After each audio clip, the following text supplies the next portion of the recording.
जय श्री महाकाल बच्चों। आज की इस वीडियो में हम बात करने वाले हैं क्लास 10th मैथमेटिक्स के चैप्टर नंबर 3 की, जिसका नाम है pair of linear equation in two variables. इस चैप्टर के मैं आपको ऐसे ऑब्जेक्टिव क्वेश्चन बता देने वाला हूं जो कि आपके एग्जाम में 100% आ सकते हैं। इस वीडियो को देखने के बाद कोई भी डाउट जो है वो आपके दिमाग में नहीं रहेगा और सारे ऑब्जेक्टिव बढ़िया तरीके से एक साथ कंप्लीट हो जाएंगे। वीडियो को आखिरी तक जरूर देखते रहिएगा ताकि आपका दिमाग बिल्कुल एकदम खुल जाए और पेपर में सारे ऑब्जेक्टिव कंप्लीट करके आए। इसके अलावा हम रेगुलर लाइव क्लास भी कंप्लीटली दे रहे हैं ताकि आपको कोई भी डाउट ना रहे, एग्जाम पेपर बहुत ही बढ़िया जाए। हिंदी इंग्लिश दोनों मीडियम की सेपरेट वीडियो आपको दी जा रही है। आप चाहो तो अलग अलग वीडियोस को देख के अपने डाउट पूरी तरह से क्लियर कर सकते हो। 2023, 24 और 25 का और सिंपल पेपर हमने ऑलरेडी कंप्लीट कर रखा है, उन्हें भी कंप्लीट करके आपके मार्क्स बहुत ही अच्छे बना सकते हो। तो चलिए हम ज्यादा बात नहीं करते, हमारे मेनली क्वेश्चन पे जाते हैं। एक छोटी सी रिक्वेस्ट रहेगी, 2023 का पेपर लाइव क्लास में कंडक्ट कराया गया है, उसको कंप्लीटली देख लोगे 100% 2023 और 24 के पेपर में से क्वेश्चन आपके बन रहे हैं। तो प्यारे बच्चों, चैप्टर का नाम हम रिपीट करते हैं, pair of linear equation of two variables. Chapter का नाम है, 7 नंबर का चैप्टर है, जिसमें से 4 नंबर का क्वेश्चन, 2 नंबर का क्वेश्चन और 1 नंबर का ऑब्जेक्टिव आ सकता है। शेड्यूल चेंज भी हो सकता है क्वेश्चन 3 नंबर का, 2 नंबर का और 2 नंबर के ऑब्जेक्टिव आ जाए। तो आप बिल्कुल तैयारी दमदार रखिएगा। चलिए, चैप्टर का नाम है pair of linear equation in two variable. Pair of linear equation in two variables. अब प्यारे बच्चों, मैं आपसे एक बात पूछना चाहता हूं। सबसे पहले तो हम देखते हैं कि लीनियर इक्वेशन होती क्या है। लीनियर इक्वेशन मतलब कि ऐसी इक्वेशन जिसकी हाईएस्ट पावर जो रहेगी प्यारे बच्चों वो कितनी रहेगी, 1 रहेगी, है ना। ऐसी इक्वेशन जिसकी हाईएस्ट पावर सिर्फ 1 रहेगी उसी को लीनियर इक्वेशन कहेंगे। अगर हाईएस्ट पावर 2 हो जाएगी तो क्वाड्रेटिक इक्वेशन हो जाएगी। अगर हाईएस्ट पावर 3 हो जाएगी तो वो बन जाएगी आपकी क्यूबिक इक्वेशन। अब देखो, वेरिएबल्स कितने लेना है प्यारे बच्चों, 2 वेरिएबल, मतलब एक x हो सकता है और एक y हो सकता है। इसकी जगह पे कुछ और भी ले सकते हैं, x y p q s t u v, कुछ भी हो सकता है। अब प्यारे बच्चों, पेयर का मतलब होता है कि इक्वेशन रहेंगी 2, है ना। उन दोनों इक्वेशन को सॉल्व करेंगे। इसकी method elimination method, substitution method और एक ग्राफिकल मेथड आपको बुक में दी हुई है। फिलहाल हम यहाँ पे क्वेश्चंस की बात नहीं करेंगे, हम ऑब्जेक्टिव को देखेंगे और कौन से क्वेश्चन तैयार करना है जो मैं आपको लास्ट में वीडियो में बताऊंगा, आप उनकी प्रैक्टिस कर लीजिएगा। चलिए, सबसे पहले इसको स्टार्ट करने से पहले मैं बता देता हूं कि लीनियर इक्वेशन की स्टैंडर्ड फॉर्म क्या होती है। तो प्यारे बच्चों, सबसे पहले तो यही पता होना चाहिए कि लीनियर इक्वेशन की स्टैंडर्ड फॉर्म होती कैसी है, जिसमें कितने वेरिएबल आते हैं, 2 वेरिएबल आते हैं। तो इसकी स्टैंडर्ड फॉर्म होती है ax plus by plus c बराबर 0। ये याद रखो पहले तो, लीनियर इक्वेशन की स्टैंडर्ड फॉर्म होगी ax plus by plus c बराबर 0। लेकिन एक शर्त याद रखो, यहाँ पे वेरिएबल्स कितने यूज हुए हैं, 2 वेरिएबल्स यहाँ पे यूज हुए हैं। अगर एक सिंगल वेरिएबल वाली होती तो प्यारे बच्चों सिंगल वेरिएबल की होती है ax प्लस b बराबर 0। ये आपको याद रखनी पड़ेगी, है ना। 2 वेरिएबल की स्टैंडर्ड फॉर्म होगी ax plus by plus c बराबर 0 और सिंगल वेरिएबल की स्टैंडर्ड फॉर्म होगी ax प्लस b बराबर में 0। ये आपको याद रखना है। चलिए, क्वेश्चन को स्टार्ट करने से पहले मैं आपको कुछ चीजें बता देता हूं। प्यारे बच्चों, मैं आपको एक चीज ऐसी क्लियर कर देता हूं जिससे आपके दिमाग में डाउट भी नहीं रहेगा और क्वेश्चन भी बनेंगे। चलिए, सबसे पहले तो आप बताइएगा, ये मैंने आपके सामने 2 लाइन बनाई है। प्यारे बच्चों, ये 2 लाइन इस तरह से अगर जाती है तो इसको हम ये कह सकते हैं कि ये 2 लाइन एक दूसरे को क्या कर रही है, इंटरसेक्ट कर रही है। तो प्यारे बच्चों, सबसे पहले तो आपको यही सीखना पड़ेगा क्योंकि ऑब्जेक्टिव में यही चीज आपसे पूछी जाती है। ये लाइन मैंने आपके सामने बनाई है, फिर मैंने आपके सामने इस तरह से 2 लाइन और बना दी है ताकि हम समझ जाएं, है ना। और एक और चीज मैं आपके सामने बनाता हूं, मैं एक लाइन इस तरह से बनाता हूं और इसी के ऊपर से गुजरती हुई मैं एक और लाइन आपके सामने बना के दिखाता हूं। बस आप ध्यान से, एक और लाइन मैंने ये बना दी। अब आपको समझने का खेल है, जैसे कि टाइम 3 प्रकार का होता है, प्रेजेंट, पास्ट और फ्यूचर, ऐसे ही लाइंस भी 3 तरह से जा सकती हैं। वो एक, या तो वो एक दूसरे को काट के जाएंगी, या वो एकदम सीधे चले जाएंगी तो काटेंगे भी नहीं, या एक के ऊपर से एक निकल जाएगी। इसके अलावा चौथा कोई सा टाइप ही नहीं होता लाइंस का, तो इन्हीं को आप याद रखेंगे। प्यारे बच्चों, अगर लाइन एक दूसरे को कैंसिल करते हुए जाती है, काट के जाती है, तो इन्हें हम कहते हैं इंटरसेक्टिंग लाइन, है ना। आप नाम याद रखो, इन्हें क्या कहेंगे हम, इंटरसेक्टिंग लाइंस कहेंगे। ये आपको कंप्लीटली पता होना चाहिए, ठीक है। अगर लाइन एक दूसरे को इंटरसेक्टिंग ही नहीं कर रही है तो प्यारे बच्चों वो लाइन को कहेंगे हम पैरेलल लाइंस। ये आपको बढ़िया तरीके से याद होना चाहिए। उसके बाद अगर एक लाइन के ऊपर से ही दूसरी लाइन भी गुजर जाती है, पास हो जाती है, तो इसे हम कहते हैं कोइंसिडेंस लाइन, है ना। तो इसको हम बोलेंगे कोइंसिडेंस लाइंस। प्यारे बच्चों ये आपको पहले तो याद होना चाहिए। अब आपसे पेपर में एक क्वेश्चन पूछा जाएगा कि भाई जो इंटरसेक्टिंग लाइंस होती हैं उसका फॉर्मूला क्या होगा, A1 upon A2 not equal B1 upon B2। प्यारे बच्चों रट दीजिए, जो इंटरसेक्टिंग लाइंस होती हैं उनका फॉर्मूला होता है A1 upon A2 not equal B1 upon B2। Parallel lines जो होती हैं उनका फॉर्मूला होता है A1 अपॉन A2 बराबर B1 upon B2 not equal C1 upon C2। रट दीजिए, आप वीडियो को देख लोगे तो सब क्लियर हो जाएगा, है ना। पैरेलल लाइंस का फॉर्मूला A1 अपॉन A2 बराबर B1 upon B2 not equal C1 upon C2। और कोइंसिडेंस लाइन है तो A1 अपॉन A2 बराबर होगा B1 अपॉन B2 के और बराबर होगा C1 अपॉन C2 के। ये तीन चीजें आपको रट लेना है। आगे की बात सुनिएगा प्यारे बच्चों, अब आपसे पेपर में पूछा जाता है कि जो इंटरसेक्टिंग लाइंस होती हैं वो कितने सॉल्यूशन देती हैं। आपको ये सारी चीजें एग्जाम में पूछी जा सकती हैं कि जो इंटरसेक्टिंग लाइंस होती हैं वो कितने सॉल्यूशन देती हैं। तो प्यारे बच्चों मेरे साथ इसको भी याद रख लीजिएगा कि जो इंटरसेक्टिंग लाइंस होती हैं वो ओनली वन सॉल्यूशन देती है, ओनली वन सॉल्यूशन देती है। पेपर में यह भी पूछ लिया जाएगा कि इंटरसेक्टिंग लाइंस कितने सॉल्यूशन देती हैं। इंटरसेक्टिंग लाइन केवल और केवल एक सॉल्यूशन देती है। उसके बाद जो पैरेलल लाइंस होती हैं वो प्यारे बच्चों कोई भी सॉल्यूशन नहीं देती, तो यहां पे आप लिख देंगे नो सॉल्यूशन। इंटरसेक्टिंग लाइंस कितने सॉल्यूशन देती हैं, इंटरसेक्टिंग लाइंस देती हैं केवल और केवल एक सॉल्यूशन। पैरेलल लाइन कोई भी सॉल्यूशन नहीं देती और कोई इंसिडेंस लाइन जो होती है वो मेनी सॉल्यूशन देती है, मतलब कि इसके बहुत सारे सॉल्यूशन हो सकते हैं। ओनली वन सॉल्यूशन को प्यारे बच्चों हम यूनिक सॉल्यूशन भी कह सकते हैं, इसे एक और नाम दे सकते हैं हम यूनिक सॉल्यूशन, ऐसा आप याद रखिएगा। अब पेपर में एक और चीज पूछी जाएगी कि इंटरसेक्टिंग लाइंस कंसिस्टेंट होती हैं कि इनकंसिस्टेंट होती हैं। दो ऑप्शंस आपके सामने बनेंगे, कंसिस्टेंट और एक और ऑप्शन बनेगा इनकंसिस्टेंट। तो प्यारे बच्चों कंसिस्टेंट का मतलब एक दूसरे से जुड़ी हुई मतलब संगत, और इनकंसिस्टेंट का मतलब होता है असंगत। हिंदी में बताया इसलिए ताकि आप याद रखो। कंसिस्टेंट मतलब एक दूसरे से जुड़ना। अब बताओ क्या इंटरसेक्टिंग लाइन एक दूसरे से टच हो रही है, बिल्कुल हो रही है, तो ये होती है प्यारे बच्चों कंसिस्टेंट, है ना। ये बात आप याद रख लो। पैरेलल लाइन एक दूसरे से टच ही नहीं हो रही है, जब ये एक दूसरे से टच ही नहीं हो रही है तो हम लिखेंगे ये इनकंसिस्टेंट होती है। ये बात आपको याद रख लेना है। उसके बाद कोइंसिडेंस लाइन भी एक दूसरे से टच हो रही है, तो ये भी क्या होती है प्यारे बच्चों कंसिस्टेंट होती है। ये भी आपको याद रख लेना है।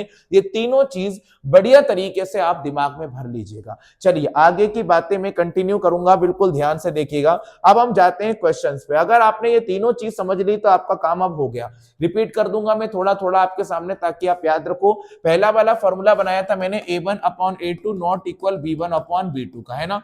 ये था आपका फॉर्मूला इंटरसेक्टिंग लाइन का।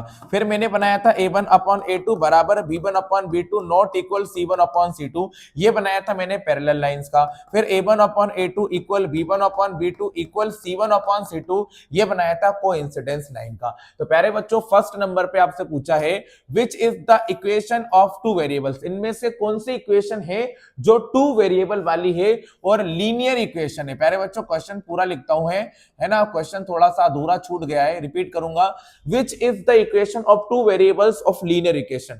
लीनियर इक्वेशन बताइए दो वेरिएबल की। तो प्यारे बच्चों सही आंसर होगा फोर्थ नंबर का।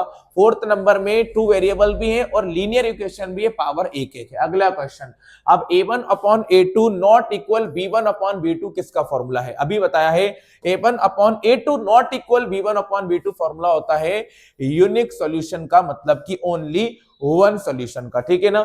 यहाँ पे लाइन कैसी होती है तो अभी बताया है, लाइन होती है आपकी एक दूसरे को इंटरसेक्ट करके जाती है। A1 upon A2 equal B1 upon B2 not equal C1 upon C2 formula किसका होगा, तो ये होगा नो सॉल्यूशन का। प्यारे बच्चों रट दीजिए, चीजों को समझ लीजिए, रट दीजिए बिल्कुल। आगे देखिएगा A1 upon A2 B1 upon B2 बराबर C1 अपॉन C2 फॉर्मूला किसका होता है, तो ये आपको मेनी सॉल्यूशन देगा, है ना। आपको ये याद रखना है। अगला क्वेश्चन, अब आपको सामने दो इक्वेशन लिखी है, A1x B1 by C1 बराबर 0, A2x B2 by और C2 इज इक्वल टू 0 और ओनली वन सॉल्यूशन। अभी बताया था प्यारे बच्चों जब सॉल्यूशन केवल और केवल एक होता है तो फॉर्मूला होता है A1 upon A2 not equal b1/b2। तो फर्स्ट वाला आंसर जो रहेगा वो सही हो जाएगा, ये आपका बिल्कुल करेक्ट हो गया। अगर मान लीजिए आपसे मेनी सॉल्यूशन का बोल दिया जाए तो मेनी सॉल्यूशन का फॉर्मूला होता है a1/a2 बराबर b1/b2 बराबर c1/c2। तो प्यारे बच्चों थर्ड वाला पॉइंट बिल्कुल सही रहेगा। अब बोला है नो सॉल्यूशन का फॉर्मूला बताओ, तो प्यारे बच्चों नो सॉल्यूशन का फॉर्मूला होता है a1/a2 equal b1/b2 not equal c1/c2। तो सेकंड आंसर बिल्कुल सही हो गया। इस तरह से आपको क्वेश्चन कंप्लीट करना है। आगे के क्वेश्चन और देखिएगा, बातें समझिएगा। अगर मान लीजिए एक इक्वेशन है आपके पास, ठीक है ना, एक इक्वेशन सिस्टम है, उसमें लाइन कंसिस्टेंट है। अब प्यारे बच्चों कंसिस्टेंट कहां कहां होती है? जब लाइन एक दूसरे को इंटरसेक्ट करती हैं और कोइंसिडेंस होती है तो वहां पे कंसिस्टेंट होती हैं। अभी पढ़ाया है मैंने, मैं आपको दिखा भी देता हूं। जहां पे लाइन एक दूसरे को इंटरसेक्ट करती हैं, जहां पे लाइन एक दूसरे को इंटरसेक्ट करती हैं और जहां पे लाइन कोइंसिडेंस होती है वहां पे लाइन कंसिस्टेंट होती है। तो यहां पे आपको क्या भर देना था? सिर्फ और सिर्फ कंसिस्टेंट आपको यहां भरना था, कुछ भी नहीं करना था। तो हम यहां पे लिख देंगे इंटरसेक्टिंग एंड कोइंसिडेंस। अब लिखा है x minus 2y is equal to 0 और 3x प्लस 4y माइनस 20 जो लाइन है वो कैसा सॉल्यूशन देंगी। तो चलिए अब बिल्कुल ध्यान से देखोगे ना तो आपको सब कुछ समझ में आ जाएगा। तो प्यारे बच्चों पहले मैं इक्वेशन लिखता हूं, क्या लिखा है? x minus 2y equal to में 0 लिखा है, फिर 3x प्लस 4y और माइनस का 20 इज इक्वल टू में 0 लिखा। अब हम चेक करेंगे कि लाइंस इंटरसेक्टिंग है, कोइंसिडेंस है, पैरेलल है या कोई भी नहीं है। चलिए अब x का कोफिशिएंट 1 है, x का कोफिशिएंट 3 है, x का कोफिशिएंट -2 है और y का कोफिशिएंट 4 है। रिपीट करूंगा, x का कोफिशिएंट 1 है, x का कोफिशिएंट 3 है, y का कोफिशिएंट -2 है और y का कोफिशिएंट 4 है।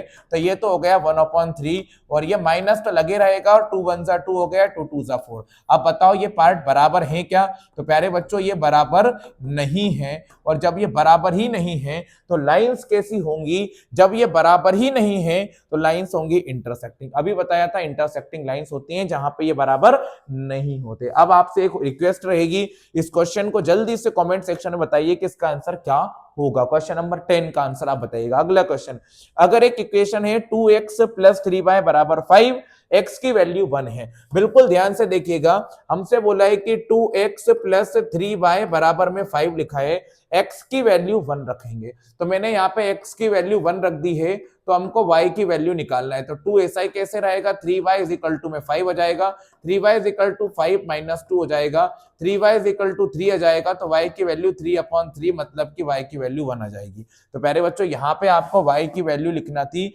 1, आपका बिल्कुल सही आंसर होगा। चलिए अगले पेज पे जाते हैं। कौन कौन से क्वेश्चन आपको कंप्लीट करना है, इसको करने से पहले एक रिक्वेस्ट रहेगी, 2024 का पूरा पेपर मैंने कंप्लीटली अपलोड कर रखा है, उसे जरूर देखिएगा।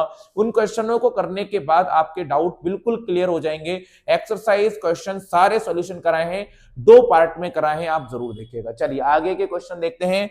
If equation 2x plus y is equal to k, अगर एक इक्वेशन दी है आपको 2x plus y is equal to k है, आपको x की जगह पे 2 रखना है, y की जगह पे 1 रखना है। तो मैं यहाँ पे x की जगह पे 2 रखता हूँ, y की जगह पे 1 रखता हूँ। तो प्यारे बच्चों k की वैल्यू कितनी निकलेगी? तो 5 निकलेगी। तो आपका आंसर कितना आ जाएगा? 5 आ जाएगा। यही आपको यहाँ पे लिखना था। अगला question, if a equation system has no solution, अगर मान लीजिए एक इक्वेशन का सिस्टम दिया हुआ है आपको, वहां पे सॉल्यूशन कैसा है? नो सॉल्यूशन है ना। तो लाइंस जो होंगी वो कैसी होंगी? तो प्यारे बच्चों अगर नो सॉल्यूशन होता है तो लाइन कैसी होती है? तो याद रखो पैरेलल लाइंस होती हैं। तो यहाँ पे आपको लिखना है पैरेलल लाइंस। अगर मान लीजिए एक इक्वेशन सिस्टम है, उसके अंदर सॉल्यूशन जो है वो सुनना हैज सॉल्यूशन, एक सॉल्यूशन है, ए सॉल्यूशन है, तो लाइंस कैसी होंगी? तो प्यारे बच्चों लाइन होंगी इंटरसेक्टिंग लाइंस, है ना।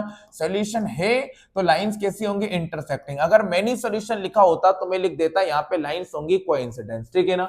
अब अगला क्वेश्चन है, x plus y is equal to 5 है। ध्यान से देखिएगा प्यारे बच्चों, x plus y is equal to 5 है, x की वैल्यू 1 है तो y की वैल्यू निकालना है, तो y की वैल्यू 4 आ जाएगी। तो यहाँ पे आपको 4 फिल कर देना है। अगला क्वेश्चन देखिएगा, there are many solution of linear equation of two variables, एक लीनियर इक्वेशन के बहुत सारे सॉल्यूशन हो सकते हैं, तो यहाँ पे आप ट्रू भरेंगे, हो सकते हैं।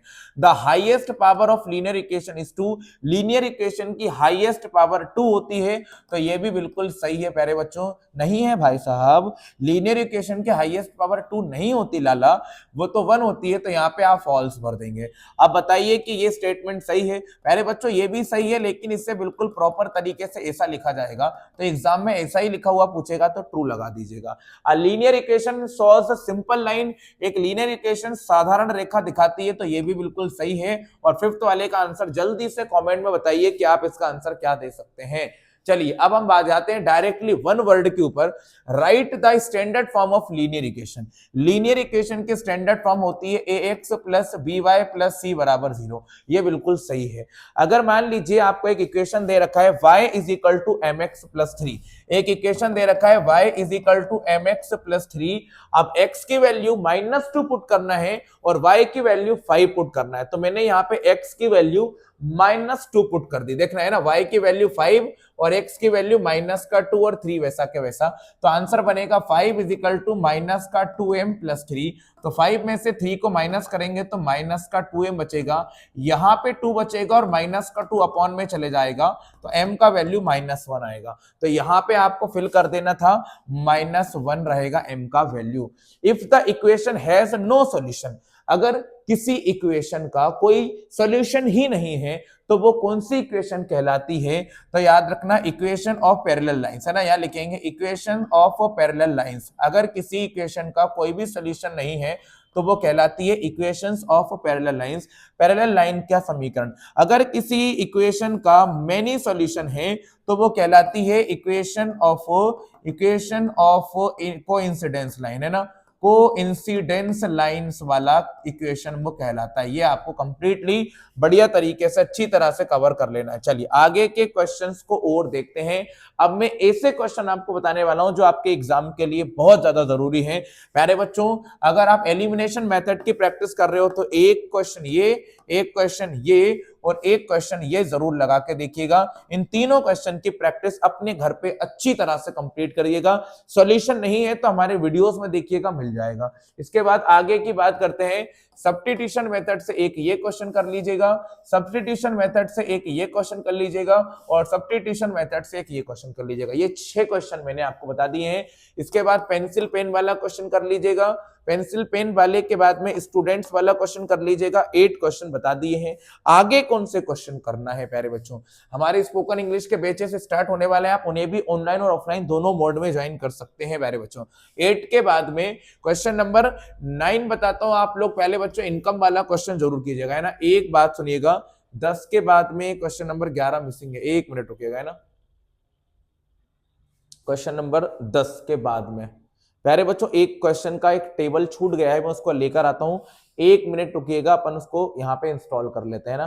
क्वेश्चन नंबर 10 के बाद में क्वेश्चन नंबर 11 कौन सा आपको कंप्लीट करना है वो मैं आपको अभी बताता हूँ। क्वेश्चन नंबर 11 कौन सा कंप्लीट करेंगे आप, क्वेश्चन नंबर 11 आप कौन सा कंप्लीट करेंगे वो और देखिएगा।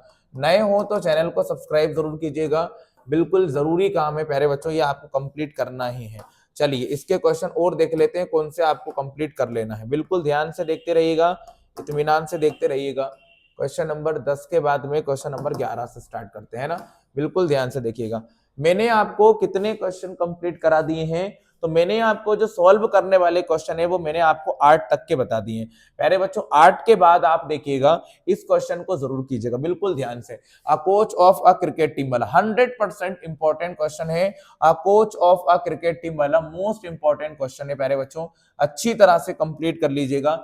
8 के बाद क्वेश्चन नंबर 9 हो गया। उसके बाद लार्जर ऑफ 2 सप्लीमेंट्री एंगल्स जरूर करिएगा। उसके बाद ये हो गए आपके 11 क्वेश्चन। उसके बाद ये हो गए आपके 12 क्वेश्चन। उसके बाद एक फ्रैक्शन वाला क्वेश्चन करिएगा, 13 क्वेश्चन हो गए हैं। उसके बाद जेकॉब वाला क्वेश्चन करिएगा तो ये 14 क्वेश्चन हो गए हैं। उसके बाद में आप कंप्लीट कर लीजिएगा रेशो ऑफ 2 पर्सन वाला 15 क्वेश्चन हो गए हैं।